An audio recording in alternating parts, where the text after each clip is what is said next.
Mahigpit namang babantayan ng Land Transportation Franchising and Regulatory Board o LTFRB ang mga school service na babiyahe sa pasukan. Ayon sa ahensya, hindi na nito pahihintulutan ang mga kolorum na sasakyan, lalong-lalo na ang mga lumang na kadalasang nasasangkot sa aksidente. Paalala pa ng LTFRB, bawal ang paggamit ng tricycle bilang service sa mga paaralan. Yan ang balitang hatid ni Dina Pagibitan. Dahil prioridad ang kaligtasan ng mga pasahero, lalo na ngayong nalalapit na ang pagbubukas na naman ng klase. Bukod sa pag-iinspeksyon, mahigpit ng ipinagbabawal ng Land Transportation Franchising and Regulatory Board o LTFRB ang mga old model ng mga school bus o school service.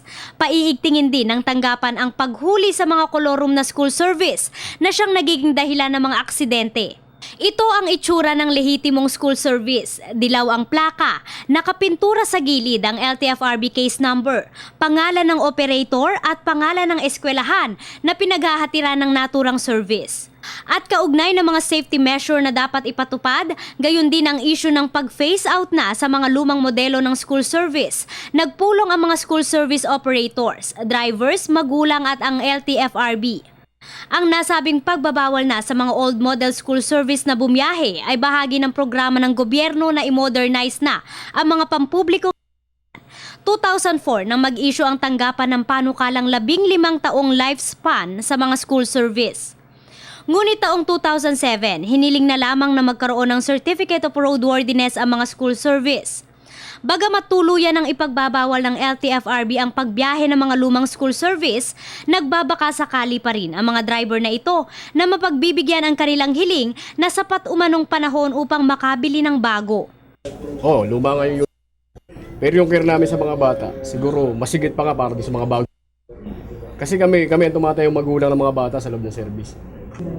Nagbibigay kami ng serbisyo para sa mga bata.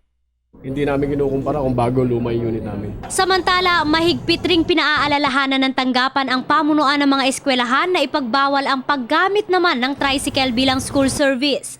Gayon din ang pakiusap sa mga magulang na huwag payagan ang mga anak na sumakay sa mga tricycle papasok at pauwi ng eskwelahan.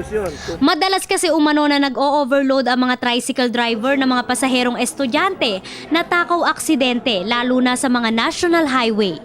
Para sa Telebisyon ng Bayan, ako si Dina Pagibitan.